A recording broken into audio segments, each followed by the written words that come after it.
Well, I've seen really reportedly also has between Russia and Iran and Ukraine's NATO facility.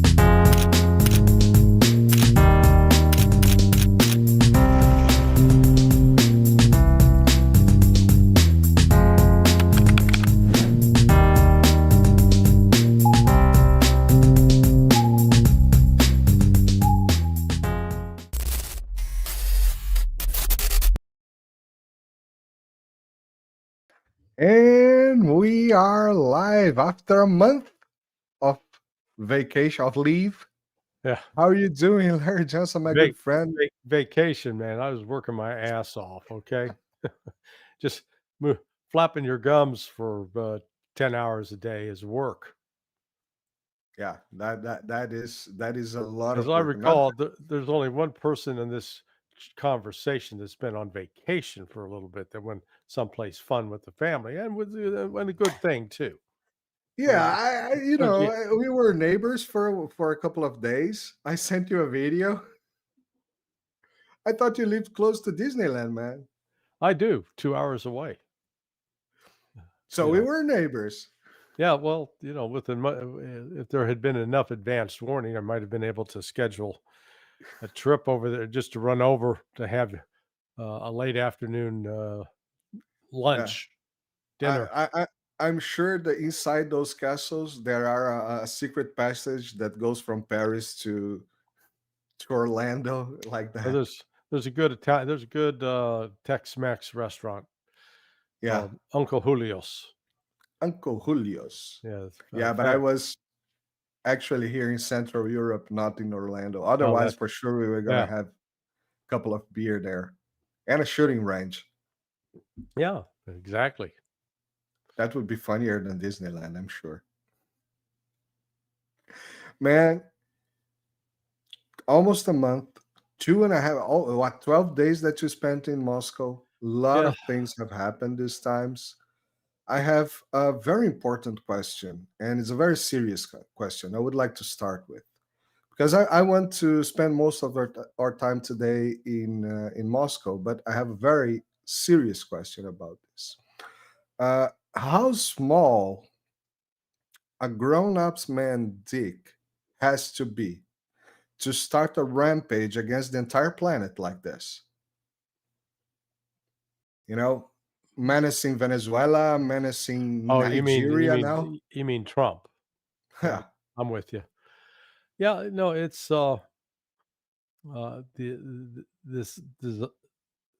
this belief that force can accomplish everything and can compel all other countries to fall into line is just it's a myth, and it's unfortunate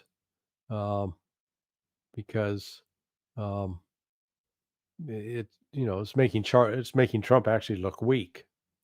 That's been the irony of it. I don't know how long they can keep these troops on alert off the coast of Venezuela, and if he decides to launch a military strike, you got to have a game plan. What is the game plan at the end? We don't have enough troops deployed to conquer Venezuela. Venezuela is not Panama. You can take and control Panama City and Colón, the Panama Canal. That's one thing, but Venezuela is bigger than Vietnam landmass, and it's just as jungle-fied, I'll call it. Filled with jungle. I have no idea what he's thinking. Yeah, you also mentioned some programs ago that the city of Caracas is in a hill. It's completely it's very hard to reach such places. Yeah, but it's amazing. Let's this is a startup question because I really don't understand. Is this a psychological operation, or is this an intentional, belligerence warfare? Because as you mentioned, at some point there was something called a 60-day expiration, Hmm. I don't know if you heard about this. No, Uh, I haven't heard that. that after 60 days, if you have the people holding there, the military, the navy holding there, you just have to call out because there's no Well, meaning to do that. yeah, Plus it's the money spent. well. This is like the advertisement for erectile dysfunction. They say, if your erection lasts more than 4 hours, go see a doctor. So, basically, they're keeping these U.S. forces in a state of erection, readiness to go, and maintaining that high level of alert, it becomes difficult over time. Starts actually degrading the capability of the units involved, and so they'll either have to be replaced or they'll depart. And remember, that's sort of what happened with the Houthis. After 7 weeks, Trump realized, yeah, we can't sustain this, and so they were advised to get out, which they did. So, um, uh, if the notion is say, okay, we're just going to drop some bombs on some key bases, military bases in Venezuela. Again, for what purpose? You're going to destroy the bases, kill some people?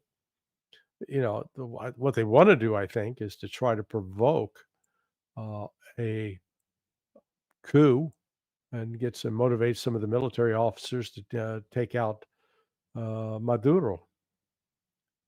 But again, if they do that, you'll find that those officers may decide, you know what, I like being in charge. We're not going to be acquiescing to the Americans.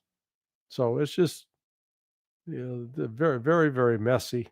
But it's also what Trump is doing in terms of killing these people in these boats. It's that I believe is an international war crime. Those are extrajudicial killings. It's murder is what it is. It's not justified under any law or any moral code.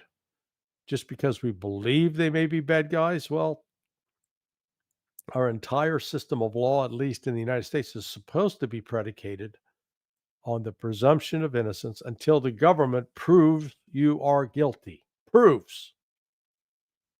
And that's an important point. So it's shameful what Trump's doing.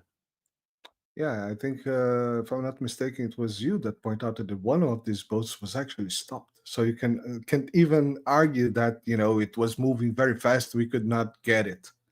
And come on, it's a very small boat. Yeah, Yeah, and being stopped, you could easily just stop and arrest people, see who they are, right. take a look at IDs and stuff like that. All right. What about Nigeria, man? What now? This new stuff, Nigeria, is this just pumping news? The overwhelming the newspapers with crap. What's the idea there? Um, the attention span, okay, so let's see, your daughter's now 1.5. What? Okay, 1 year old. So wait a couple of years. The we'll talk about the attention span of a 3-year-old. Oh, look at this. Oh, look at this. Oh, look at always going for what's new and the shiny object. So um, the, they are not. Maybe it's because they're not having ready success with Venezuela, and the so-called ceasefire in Gaza is not going too well. So therefore, they seize up on this, thinking this may be another low-hanging fruit they can pluck. So basically, they were using Venezuela to draw attention from Ukraine, and then they are using Nigeria to draw attention from Venezuela. But actually, Are we running on circles? I do think that the reason they were looking at Venezuela is they anticipate the possibility of a renewed war with Iran and a shutdown of oil flow out of the Gulf, the Persian Gulf, and therefore looking to Iran to looking to Venezuela as an alternative source of oil, possibly. that could be some strategic thinking on their part. We'll see. All right. So let's move to parts that are really mattering right now. I think Ukraine just went back to the 8 o'clock soap opera, but I would like to talk to you about your experience in Moscow. This time you had a long stay, as you said. You stood 10 hours a day, flapping your mouth around, talking to amazing people. And I wrote it down because I could not, memorize all these names. You talked to Maria Zaharova, you talked to Apti Alaudinov, Dmitry Sustov, Evgeny Buzinski, Stanislav Evgeny Buzinsky, Evgeny General Buzinski, Evgeny Buzinsky. Yeah. Stanislav Krapunik, Uh, and Alexander Babakov, who is Duma chairman. Kaprivnik, and then Babakov. Yeah. To all these interviews were amazing. I especially liked the Maria Zaharova one. She's extremely clever and uh, uh, uh, Yeah, she's very, full of very smart. energy, Yeah, very smart, very experienced. very experienced. And also Babakov, the interview with Babakov about economics, Russian economics, was amazing. Was Yeah, amazing. for those who are not familiar with the name, Babakov is the number 2 guy in the Russian Duma, their legislator. So, yeah, and he wasn't the only member of the legislature that I got to visit with, but he was he's sanctioned by the West.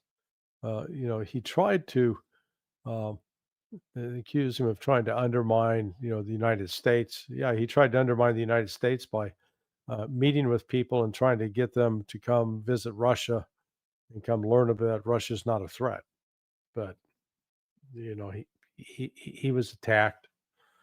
You'll see some other videos going up.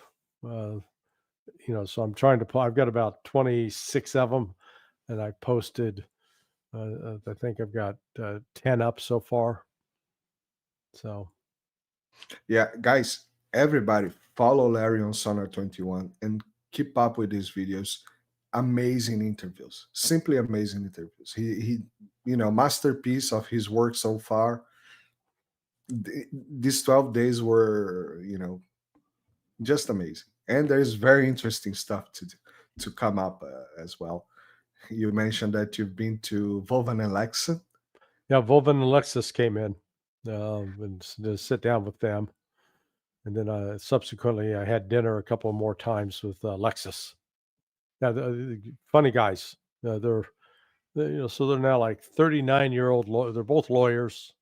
And they're just about ready to turn 40 years old. So they still got enough of that impishness from youth and running the pranks. And I mean, they're not just they're not just screwing around with people because they're bored. There's a method to their madness. They target politicians to expose the hypocrisy or to get them to admit what's really going on. And so that's been quite getting to meet them in person was a lot of fun. Amazing. And they were hell successful doing that.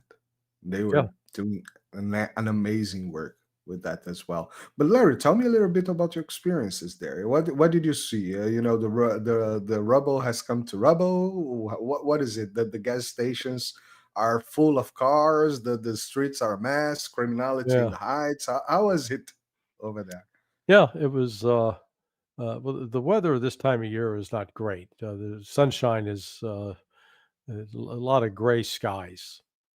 But the last time I was in Moscow in March or June of this year, the exchange rate was, say, 82 rubles. A dollar would buy you 82 rubles. Now the dollar only buys you 75 rubles. So that means the ruble has gone up in value. And the way you know that is if I'm buying dollars, I can buy more dollars with rubles than I can rubles with dollars in terms of value. Um, as always, it's a very safe place. Streets are clean. I was fortunate. I was at a hotel located near the tourist area called the Arbat. It's near the Russian Foreign Ministry. Um, it's this long street. At the head of the street sits the house of Pushkin. So Pushkin, the famous Russian poet, um, is his house is still standing, and across from his house, they built a statue to him and his wife. Um, but it's an area filled with restaurants and souvenir shops. It's a little bit of a tourist trap, but the theater there. It's just it's a comfortable big city, and it works. As far as the gasoline situation goes, I went out to the Stas Karapivnik, he actually was an American citizen. My understanding is he's now renounced his American citizenship and become full-time Russian citizen of Russia. But en route to his house, he lives up in the northern suburbs of Moscow. We passed several gas stations. I started filming. I filmed 4 of them because despite claims that they've run out of gas and there are long gas lines, there were no long gas lines at all. There were barely any cars at the gas stations. But so it's just one more example of Western propaganda. But the biggest thing was getting to talk to a variety of Russian citizens who are in leadership positions, either as journalists, as politicians, as military leaders, or in economic matters as businessmen. And they don't necessarily all seem to share the same point of view, but they do. There is a definite way that Russia looks at the world, that the Russian person looks at the world as compared to those in the United States or the West. And the West, Kazakov, I think, summed it up best. Kazakov is he's the co-chairman of the International Unity Club. And he said, the West approaches it as a zero-sum game. You can only have a winner and everyone else has to lose. The Russian mentality is, hey, let's find a solution where we all win. A completely different approach to the world. Yeah, perhaps not win all we want, but not lose all we don't want to lose as well. Correct. Yeah, that's a very good pragmatic way of thinking, and this is very interesting. When we talk in the West, and I mean Brazil is not part of the collective West, but it's part of Western civilization. If you think, the reasoning is always, you have to be number one, you have to be the best, you have to beat everybody, you have to win. Win what? Why? How? Yeah. Those are questions that people rarely stop to think about. What am I going to gain by winning? Perhaps you're not even going to gain anything. We see the United States economic situation right now, and yeah, perhaps Trump is trying to do some stuff, but it's the debt's still growing. The debt to GDP is growing. Yeah. Things are not getting better. What is winning? It's very strange. On the one hand, the economy is measured by the stock market, and let me just check here, see where are we doing today? Yeah, it went down a little bit yesterday. Yeah, it's down. So it's down across the board. Um, so there's a disconnect. The economy in the United States is so heavily financialized, and that was one of the conversations I had with an individual named Galushka, Mr. Galushka. He's got the number 1 book in Russia right now, and it concerns the economy. And he said, look, at the core of a healthy economy is a strong industrial base. You got to build things. And he says, we're doing that here in Russia. There have been a lot of critics of Russia in the West who say, oh, Russia economy is terrible. Look at it. It's hardly growing now. Well, it's the low growth rate. I think it's down to like even 0.5%. You could argue that it's stagnating, but that was a result of a deliberate policy to stop inflation. So they're willing to slow the growth of the economy in order to get inflation under control. The economic problems that you see in places like Germany, France, or the UK are not the result of a conscious policy to slow the economy. Rather, those economies are falling apart because of the lack of the fundamentals. This is two different things. Yeah, no, exactly. It's here in Europe we see not only lack of fundamentals but total disregard for actual policies and aiming to policies that are not the interest of Europe. Zaharova mentions that I think pretty well when she says that Europe's not well. Yeah, perhaps there is an interest of destroying Russia. All right, Right. could be legitimate, not good but legitimate. But it's not about that. It's not about helping Europe grow by destroying Russia. It's destroying Russia by destroying Russia. Is so. What again? What's the big win there? No win, even if. Yeah, but man, tell me more about these encounters. You know, Zaharova, amazing conversation, amazing interview by you and the judge, and also the guy Dmitry Sustov was a great interview. Suslov. I wrote it wrong. You know, my sometimes I don't, and Alaudinov as well. Very Yeah. interesting thing you mentioned just yesterday, if I'm not mistaken, or last week in the judge, about the ethnic and religious situation in Russia.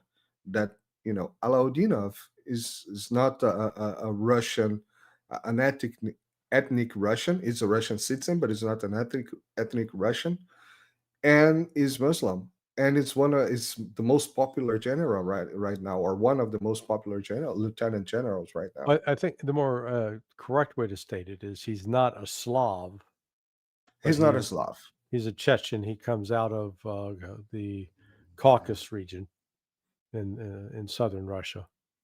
But he grew up during the Second Chechen War, and there was a internal civil war backed by the West with radical Islamic Sunni Islamists funded by the West, funded, trained, and armed, that were trying to establish a Sharia law-based region in Russia that would be not under Russian control.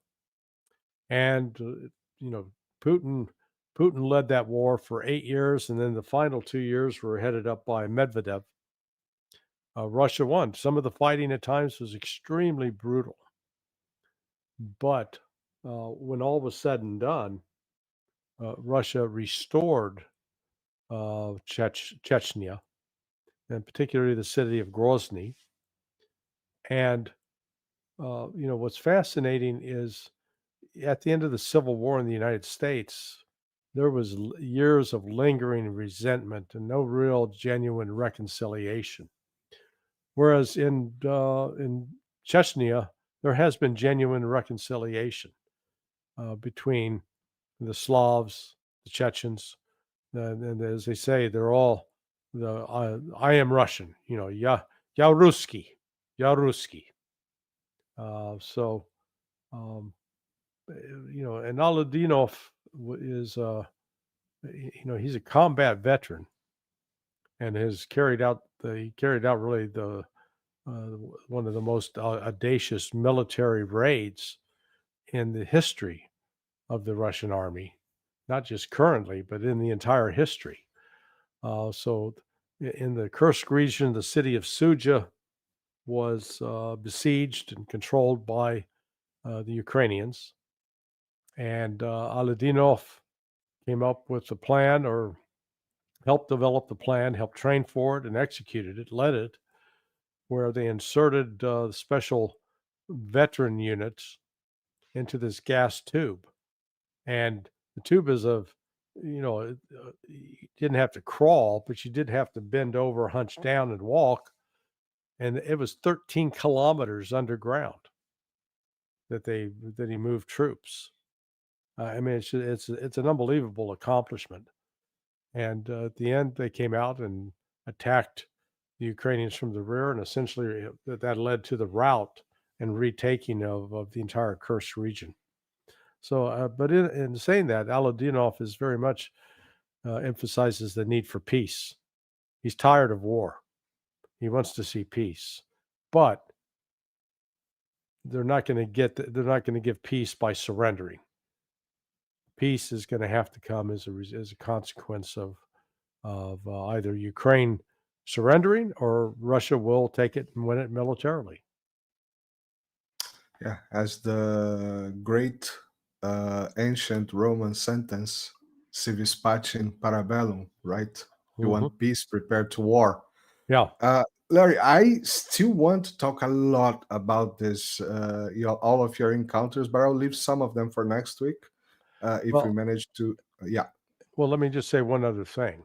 Yeah, in front of Bottega Siciliana. Bottega Siciliana. There's across from the Metropole Hotel, which sits just to the north side of the Kremlin of Red Square. There's this great Italian restaurant, Bottega Siciliana. Unbelievable. Best pizza I've ever had. Absolutely. Okay. Unbelievable. I'll have, well, you're used to American pizza. That's not very hard. No. I've had pizza and pasta in Rome. I'm comparing it to that. So, yeah, it's because Rome is not even the best place to eat. But yeah, of course, if you met with someone that knows Rome and you ate in the right places, because a lot of those places in touristic areas, they are very crappy. Very crappy. But no, I'm just messing around. This is my living in Italy. Otherwise, they will kick me out. I understand. It was any Italian thinking of visiting Russia. There's at least I ate at 2 different terrific Italian restaurants. So, Bottega Siciliana, just center of Moscow. I'll be there next time, and I'll judge. Yeah. Well, I can't wait for your report. Yeah. Larry, this is a very important subject for this week because we had the testing of and I'll have to read again because weird names, the Burevestnik. Yeah. And the Poseidon. I didn't quite understand how it was tested. I mean, is it something like Trust Me Bro, or did they provide... So once you understand how big Russia is, Russia encompasses 11 time zones. So if I put you on a plane to fly from Portland, Maine to the Hawaiian Islands, that would encompass 6 time zones. And that flight would take at least 12 to 14 hours. Now, understand, Russia has an additional 5 time zones beyond that distance from Maine to the Hawaiian Islands. So they've got this cruise missile, but it's steerable, it's maneuverable. So they launched it, and it flew inside of Russia back and forth for at least 14,000 miles. Which is, it's a lot, but Russia's big enough that you can do that by flying back and forth across Russia. The fact that it's powered by a nuclear reactor is significant. So what does it mean in geostrategic speeches? We just had this, America's going to give tomahawks to Ukraine. and now we have this. What does it mean in a military geostrategic terms? Well, That in the past, when there was arms negotiations, they separated them out into intercontinental ballistic missiles, because those could go over 5,000 miles. Then intermediate range ballistic missiles, because they could go maybe 2,000 miles. And then short range ballistic missiles. This one, there's not a category for this, because this can be short range, this can be long range. So what this does, it will require sort of, if they do continue the START negotiations, to sort of create a new chapter in those negotiations that encompasses what this Bereshnik and Poseidon can do. Because in the past, how far a rocket could fly, the amount of fuel you could put on board would determine, the distance it could travel. That's no longer an issue. That has been removed as a consideration. Now you just look at something that you can put a warhead on this, and it can stay aloft. Really, we don't know how long. People say a week, a month, 6 months, a year, who knows? But and we don't even understand all the particulars about how it works. Russia's not revealed that either. So any comments in the West about downplaying the significance of it, I think are foolish, because until you've got the actual technical data and been able to monitor what it does, you're just offering your own biased opinion. Yeah. Larry, I know you have some time constraints today, and I will thank you very much for taking your time and adjusting for my schedule. Well, Oh yeah, actually, me adjusting for your schedule. yeah. Well, we've been you were traveling, then I was traveling, so now not traveling right now, but Great. we'll plan to talk next week, and I'll keep you posted. Yeah, thank you very much again. I would like to remember everybody to follow Larry on sonar21.com. I'm on the other side today. I get confused.